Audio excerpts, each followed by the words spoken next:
Hello there, thanks for joining me this Wednesday on 7Edition. I'm Muhammed Ahmad Hamdan, and these are the the headlines.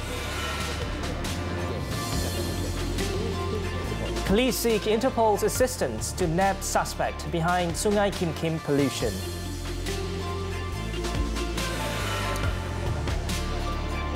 "79 students and teachers in Ipoh infected with H1N1.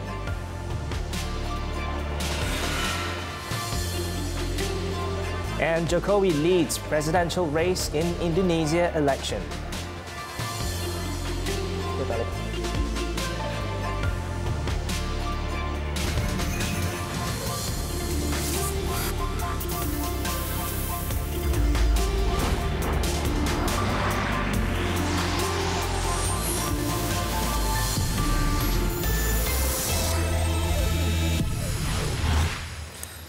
Johor police are seeking the assistance of the international police, Interpol, to arrest a Singaporean man who was involved in the Kim Kim River pollution in Pasir Gudang last month.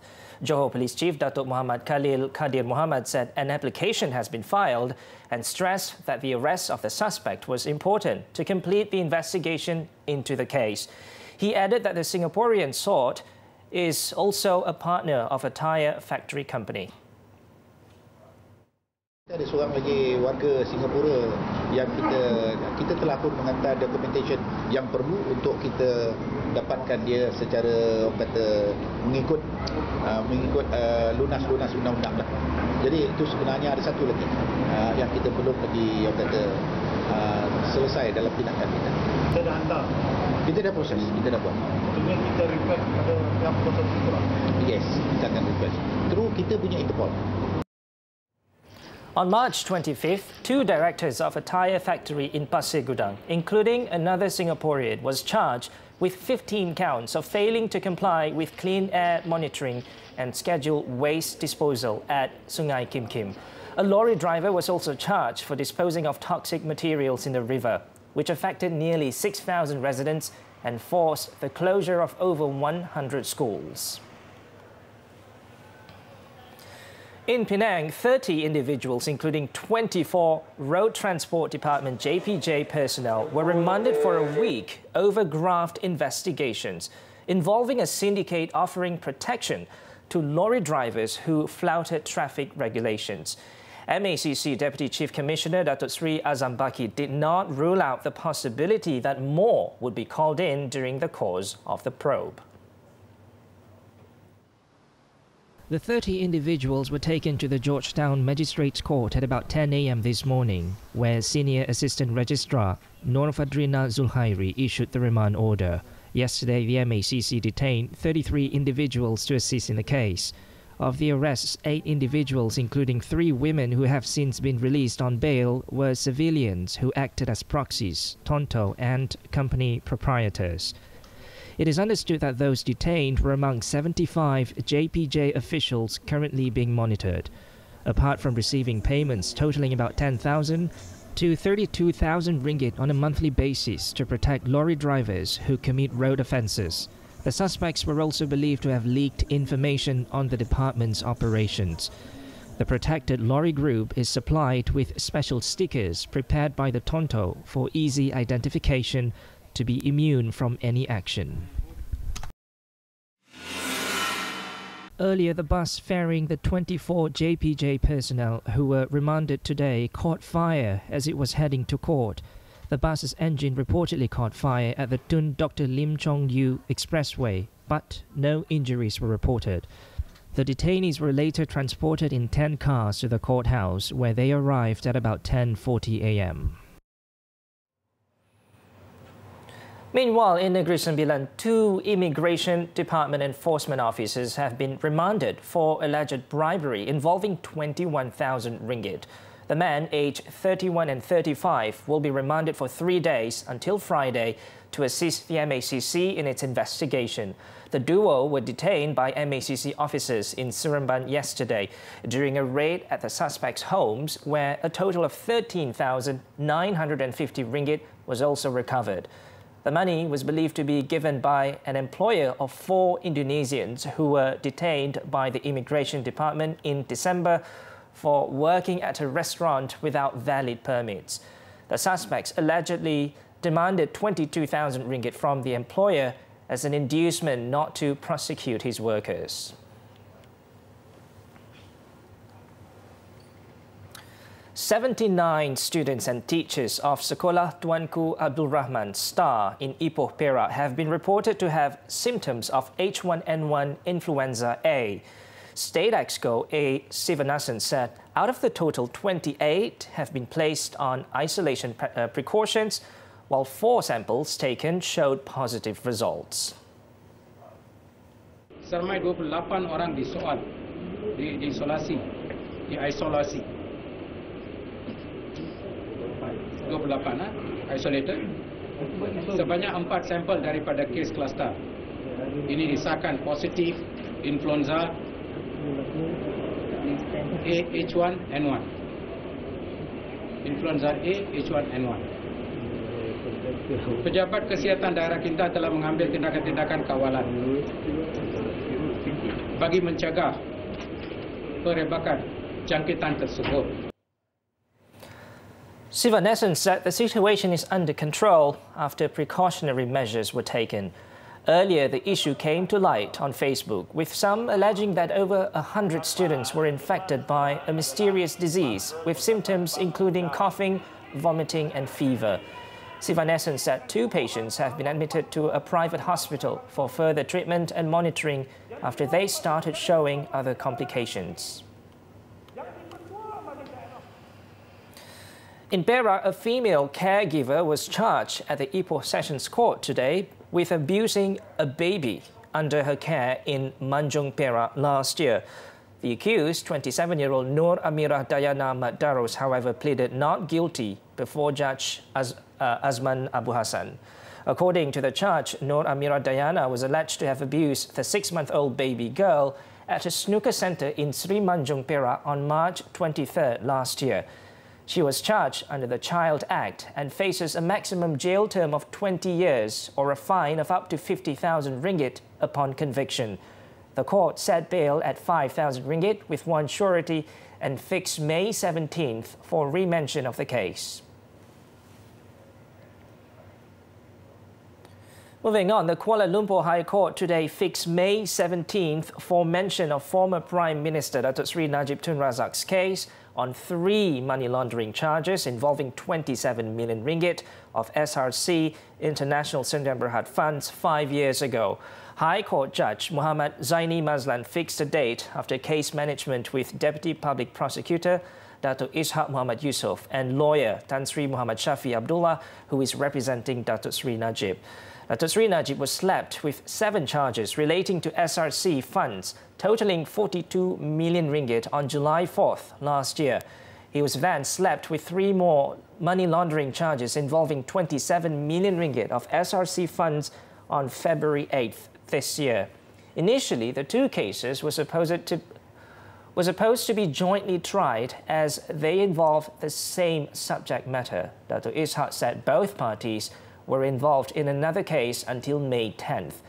Justice Zaini then agreed to fix the case for further mention on May 17th for the prosecution to serve more documents to the defense team.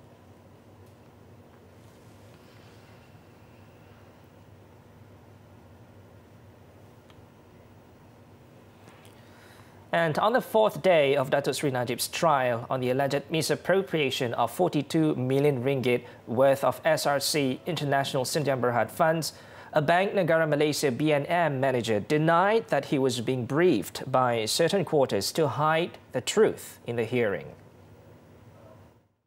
The second witness in the trial, Azizul Azani Abdul Ghaffar, who is the manager of BNM's Financial Intelligence and Enforcement Department, said he also disagreed with the suggestion by Datuk Seri Najib's counsel that he was hiding something in connection with the case. When referred to a police report he lodged after conducting the raid at the Jalan Raja Chulan M Bank branch on July 6, 2015, Azizul said he also knew that the report he made should be true.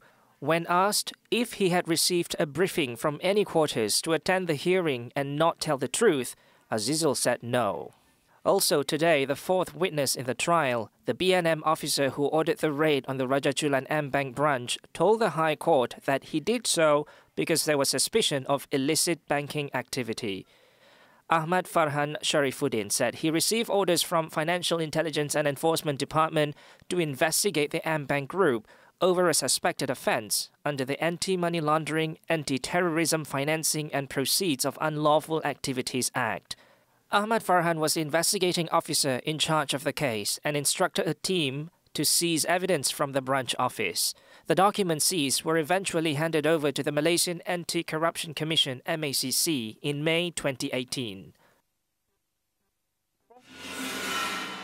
Trust case of former Malaysian External Intelligence Organisation Chief Dato' Ahmad Abdul Hamid has they are in the midst of preparing several other documents to be submitted to the defence team.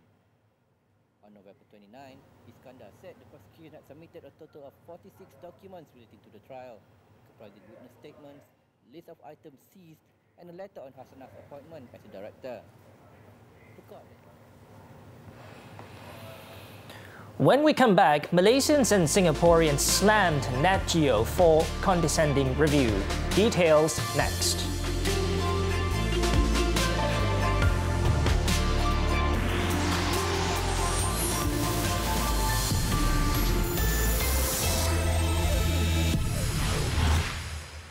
Welcome back. The public hearing of the Royal Commission of Inquiry (RCI) on human trafficking and mass graves in Wang Kelian Perlis began today. The proceeding began with the first witness, Corporal Mat Ten from the 3rd Battalion of the General Operations Force in Badong, Kedah.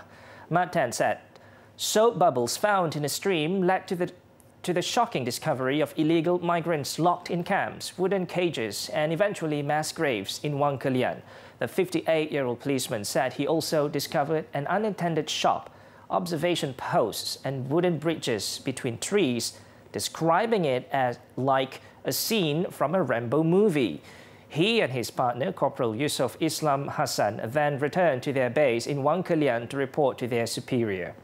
RCI Chairman Tun Arifin Zakaria said the Commission would act according to the terms of reference in its investigation, as well as look into the procedures implemented by the authorities during and after the discovery. Tun Arifin said the RCI will, among others, study all documents and evidence on the matter. After the hearing session, he said the Commission will submit recommendations to the government on actions and improvements to be taken. A report of the investigation would also be submitted to the Yang di-Pertuan Agong.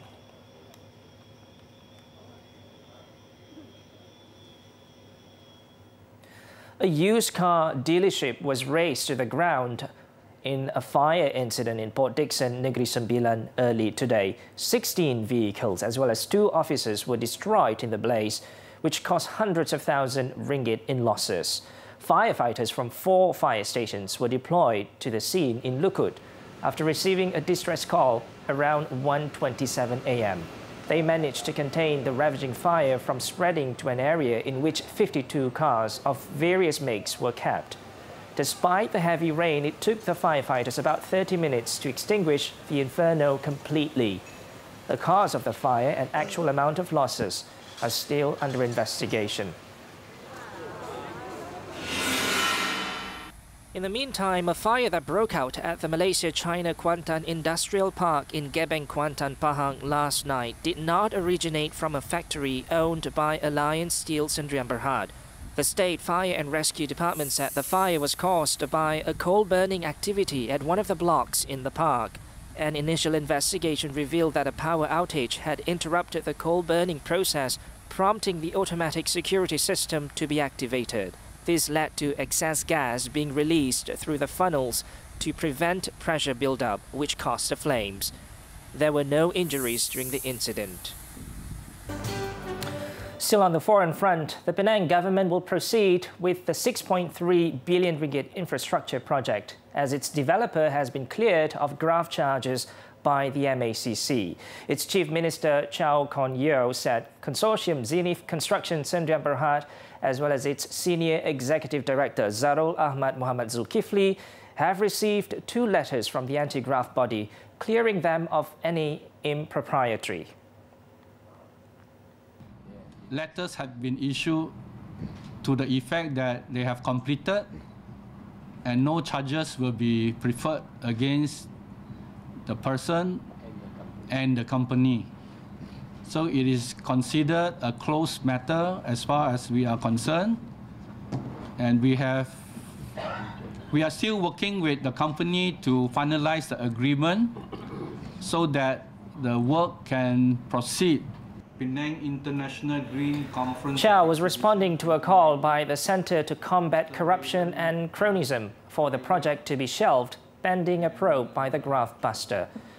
He said the ongoing court case is not against Zarul Ahmad or the company for corruption, but against an individual who conned the former to obtain large sums of money. AirAsia Group's Berhad's decision to sell 25 of its aircraft to US-based global private investment firm Castle Lake LP is part of the group's plan to focus and invest on its digital business.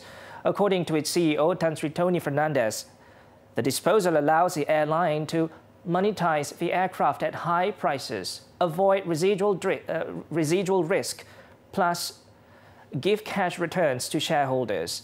In a tweet he posted during the group's extraordinary general meeting earlier today, he said he views selling the aircraft as a brilliant move.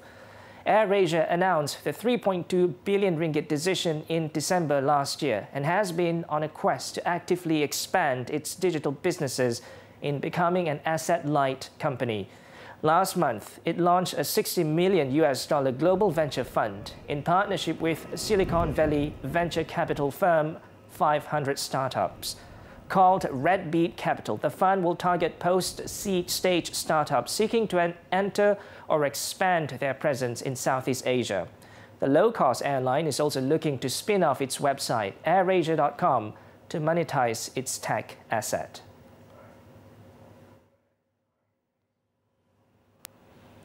Coming up, 6 perished in Chile after plane crashes into house. We'll be right back.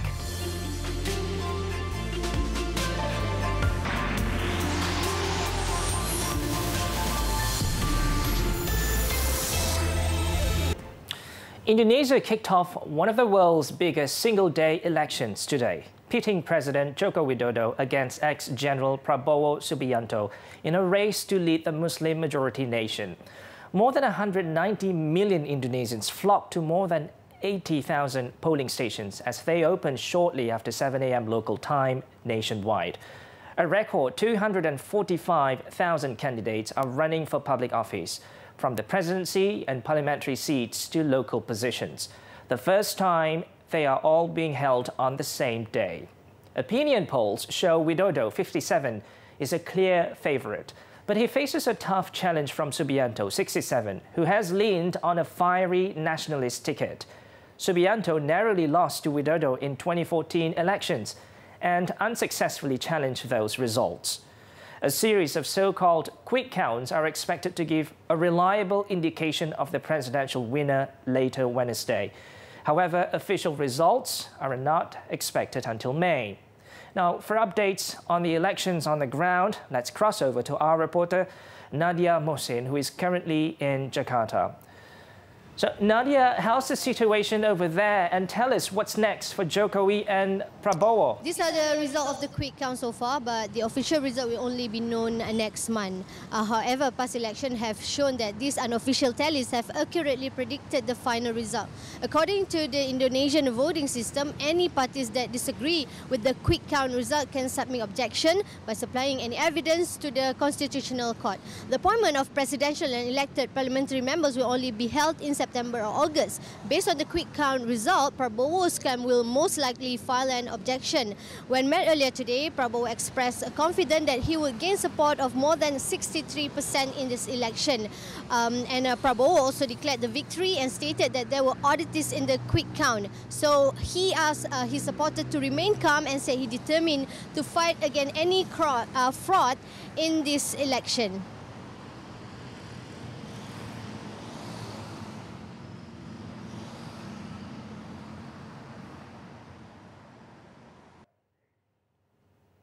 Right, thank you, Nadia, for the updates.